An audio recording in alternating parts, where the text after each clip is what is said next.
the face and voice of Africa. The story of resurgent and burgeoning Africa is here, only on the Pulse of Africa channel.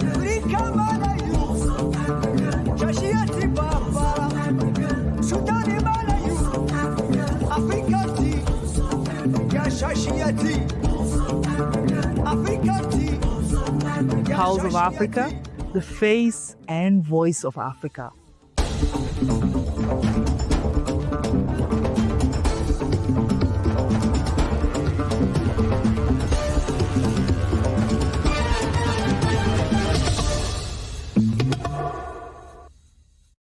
Hello and welcome. I'm Gametisa Mendida, your host for this hour's news. We'll bring you stories from across the continent, so stay tuned for the latest updates.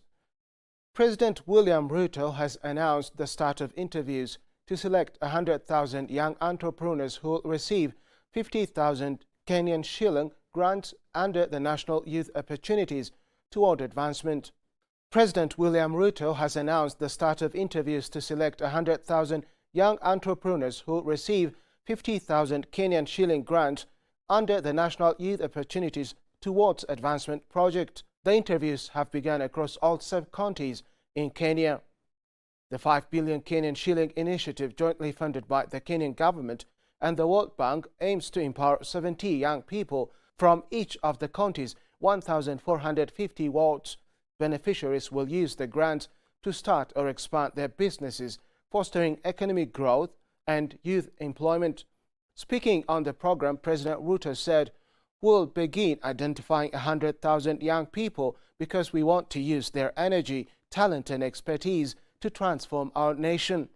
The National Youth Opportunities Towards Advancement program builds on Kenya's ongoing efforts to boost youth entrepreneurship and reduce unemployment, providing financial and technical support to young business owners nationwide.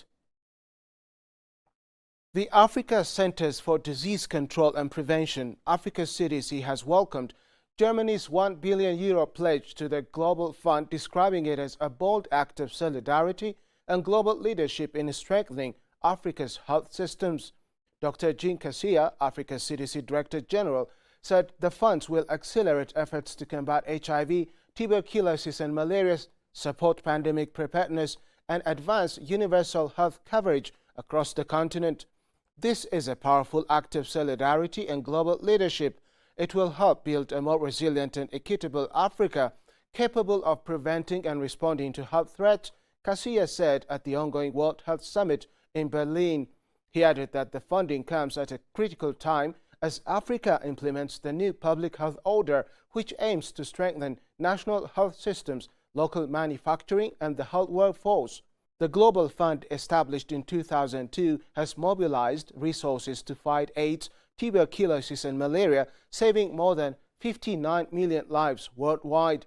Germany's renewed commitment will support African Union member states in consolidating progress toward ending preventable death and achieving sustainable health security.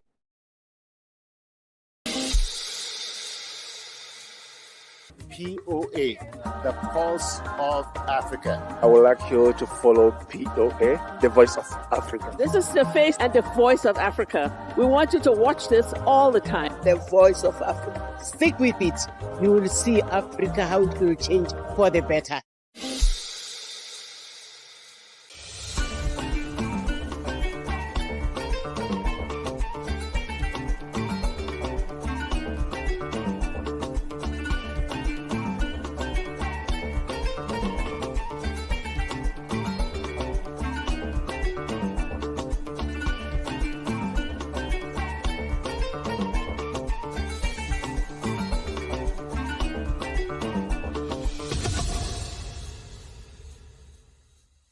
This is Africa, the cradle of humanity, the frontier of the future, a land of visionaries, creators and pioneers, a continent of unstoppable energy where innovation meets tradition, where voices rise, loud and fearless. I am an African. This is the heartbeat of 1 billion people, diverse, bold, united by a single purpose: to tell our own stories in our own way. No borders, No barriers, no filters. A new era of African storytelling is here. From every corner of the continent, from the bustling cities to the quiet villages, we tell Africa's story by Africans for the world.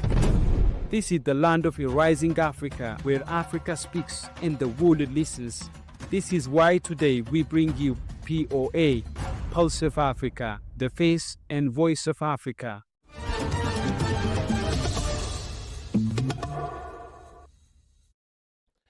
Moving to East African crude oil. East African crude oil pipeline is 70% complete and on track for commissioning by July 2026, according to Tanzania Petroleum Development Corporation Board Chairman Ambassador Ombeni Sefu. The $5 billion, 1,443 kilometers pipeline has overcome earlier financing and environmental challenges with 946 kilometers of welding completed. The heated export line will carry up to 230,000 barrels of crude per day from Uganda's Lake Albert Basin to Tanzania's Tanga port, complementing Uganda's $4 billion Hoima refinery slated for 2029 to 2030. It forms part of East Africa's first integrated cross-border oil network linking upstream oil fields with regional export and refining capacity. Funding was secured with support from China Exim Bank, Standard Bank, Total Energies, China's National Offshore Oil Corporation, Tanzania Petroleum Development Corporation, and Uganda National Oil Company. The project is expected to add 1.2 percentage points to Tanzania's GDP, strengthen regional energy integration, and enhance Tanzania's position as an oil export hub. East African crude oil pipeline has already generated $26.1 million in government revenue, while almost all affected households are being compensated. Total Energies has committed to a 1.5 to 1 biodiversity offset ratio and community resilience projects, including reforestation, water access and electrification schemes monitored by the African Development Bank and the East African Community Secretariat. Together with Uganda's Hoima refinery, East African crude oil pipeline will create a vertically integrated energy corridor, boosting energy security, reducing petroleum imports and supporting sustainable regional development. Valerie Traore, Executive Director of NIL, issued a powerful call for Africans to reclaim ownership of their narratives and redefine how the continent is portrayed in global media. In an exclusive interview with Pulse of Africa, Traore emphasized that Africans must stop waiting for international outlets to redefine the narrative and instead build and strengthen their own media voices. The problem is how Africa is being portrayed in the global media because of course, it's not portrayed in the way we want to. Traore said, the global media does not belong to us. She explained that the issue lies less in deliberate misrepresentation and more in ownership and perspective. Stories are being told from the viewpoint of those who own the media. If you have American media, that's the framework they'll use. If you have French media, that's their lanes, she noted.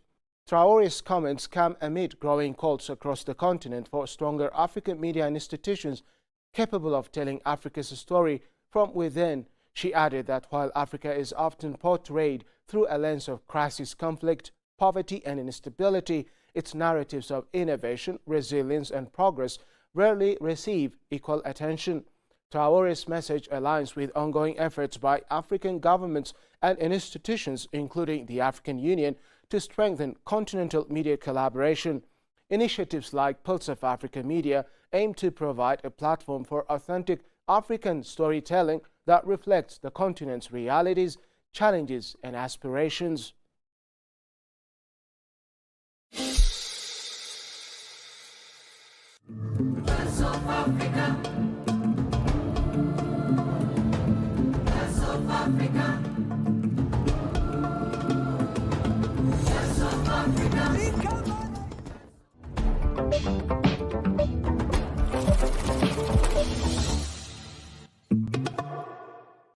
Moving to business news, a high-level Ethiopian delegation led by Finance Minister Ahmed Shide has arrived in Washington, D.C. to participate in the 2025 annual meetings of the World Bank and the International Monetary Fund, which has already begun.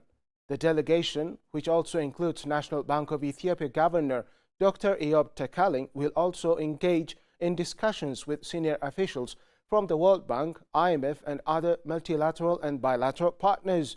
The meetings aim to review Ethiopia's ongoing economic reforms, debt restructuring progress, and efforts to attract investment for sustainable development. Upon arrival on October 12, the delegation met with Ethiopia's ambassador to the United States, Ambassador Binalf Andualam, and embassy diplomats to discuss key priorities and coordination of bilateral engagements during the week. The World Bank and IMF annual meetings bring together finance ministers, central bank governors, and policy makers from around the world to deliberate on global economic trends, development, financing, and fiscal stability. For Ethiopia, the sessions come at a critical time as the country advances its homegrown economic reform agenda focused on stabilizing inflation, improving fiscal discipline, and fostering private sector-led growth.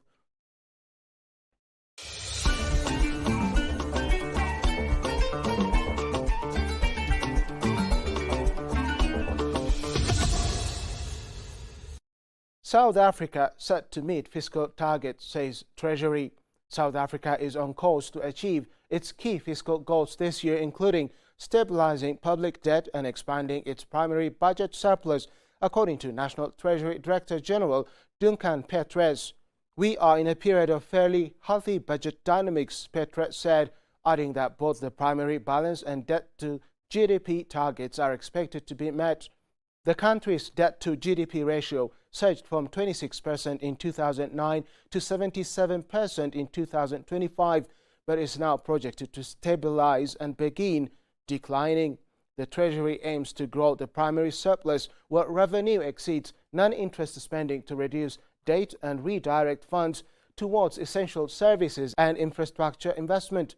Petres also noted that tighter controls on social grants, which cover nearly 1 in 3 citizens, have helped manage spending. Finance Minister Eno Godongwana is set to deliver the mid-year fiscal review on November 12, outlining updated revenue and spending plans for the current and next 3 fiscal years. That's it from POA English News. Thank you for watching and goodbye.